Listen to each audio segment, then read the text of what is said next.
Début janvier à peu près.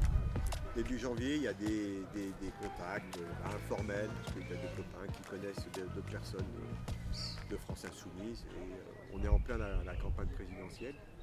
Et il y a une discussion sur qu'est-ce que vont faire les quartiers populaires, ils vont s'investir ou pas dans l'élection présidentielle.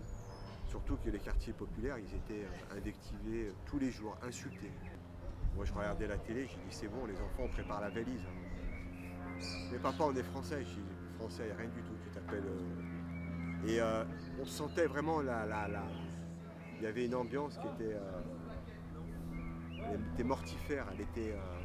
ça craignait quoi, d'être un noir, d'être un arabe ou un musulman. Franchement, ça craignait pendant cette campagne présidentielle. Vu que la campagne électorale est devenue un terrain de chasse à l'arabe, aux noirs et aux musulmans. À l'immigré qu'il faudrait réduire drastiquement. Comme s'il s'agissait de gibier qui colonise la forêt. Parce que nous refusons que la jeunesse des quartiers soit sacrifiée. Nous, acteurs et actrices politiques des quartiers populaires, nous sommes décidés à faire entendre nos voix et prendre nos responsabilités.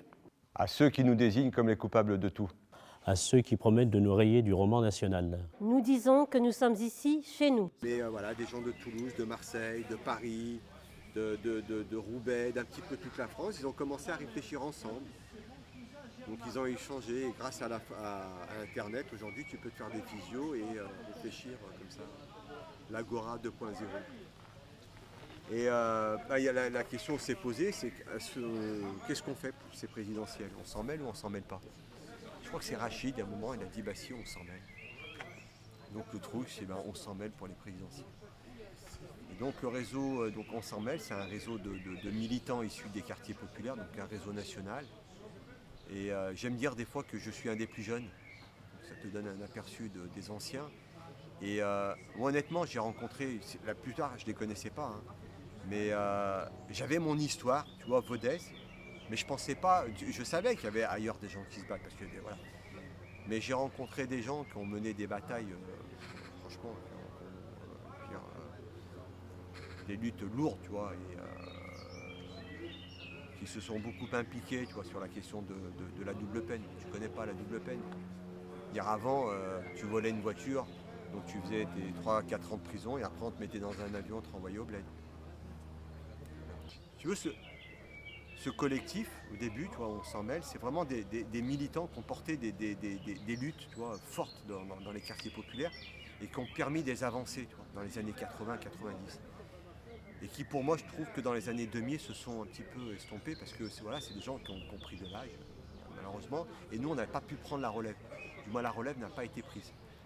Et l'idée de ce collectif, on s'en mêle, c'était ça, c'était de dire, on va s'en mêler maintenant et on va se battre contre l'extrême droite. Et il y avait un candidat qui le faisait quand même mieux que les autres, c'était Mélenchon. C'était le seul qui parlait des quartiers, qui parlait de l'islamophobie, tu vois, des violences policières.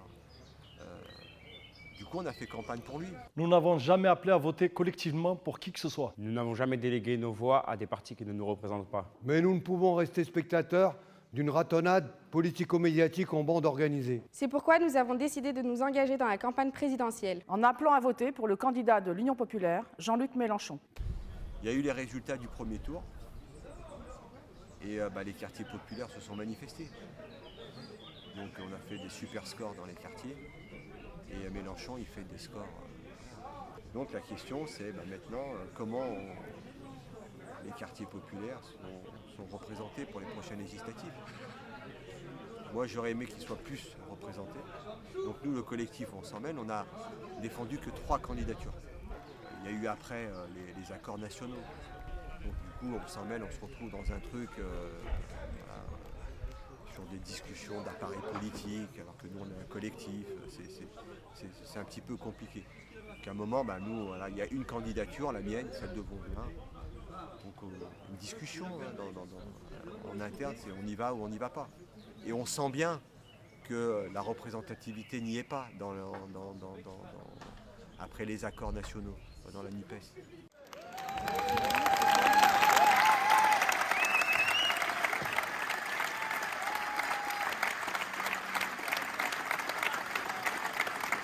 Emmanuel Macron l'a emporté face à la candidate de la haine, du repli chauvino-sécuritaire et du racisme.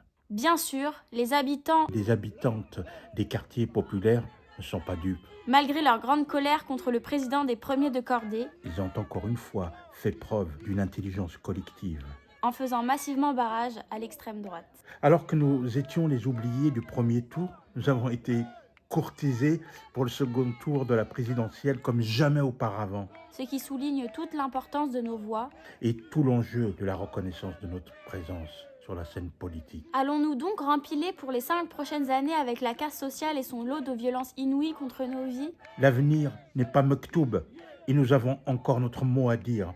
Après avoir fait barrage aux fachos, nous devons maintenant faire barrage à ceux qui les ont montés en épingle. Afin de pouvoir tranquillement mener leurs affaires, C'est pourquoi le 3e tour devrait être celui d'une accélération de nos luttes, de leur convergence, de la jonction des différents acteurs du mouvement social. ici et maintenant, tout de suite, Et en parallèle, la campagne des législatives devra donner voix aux acteurs, et aux actrices de ces luttes. car nous l'avons dit lors de notre appel du 17 mars, Nous participerons à la recomposition de la scène politique. Car sans la prise en compte des acteurs et actrices politiques des quartiers, Celle-ci fera pchit. Au moment où les petits calculs politiciens vont bon train entre les différentes composantes de gauche, pour faire ou ne pas faire front commun lors du 3e tour électoral, nous affirmons, que les acteurs et actrices politiques des quartiers populaires n'accepterons pas. d'être encore une fois laissés pour compte, Nous ne serons ni les sacrifiés des négociations entre appareils, ni les faire valoir de personne, et encore moins les victimes d'un jeu de dupes. C'est les quartiers qui ont porté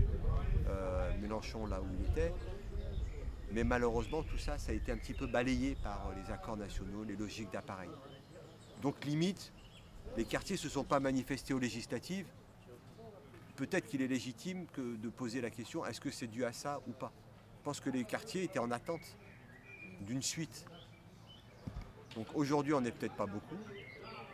Si demain, on est quelques-uns à gagner, eh ben, ça permettra de continuer.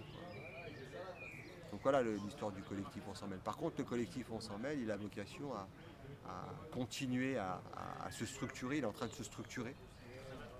Donc c'est un collectif qui va devenir une organisation nationale.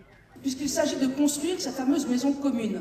Si vous êtes intéressé pour réfléchir avec nous à cette étape de construction collective d'une organisation politique qui fera réseau sur l'ensemble du territoire national, qui agira autant sur les rendez-vous électoraux que sur les luttes locales, sur l'organisation, l'auto-organisation, et comment on fait pour que ça bouge, c'est ça la question. On vous attend, laissez-nous vos coordonnées, on vous invitera à des réunions, puisqu'on s'organise régionalement, donc Paris, Montpellier, Marseille, Lyon, et j'en ai peut-être oublié, pour aller ensuite vers cette fameuse université d'automne où pendant 3 jours, on s'enferme, et là on sort avec une stratégie, un objectif, une feuille de route et une organisation avec des noms, des gens qui vont commencer à faire le travail politique que l'on attend pour aller bousculer les autres. Voilà. C'est clair que la question des quartiers populaires maintenant, voilà, on ne veut plus être une variable d'ajustement.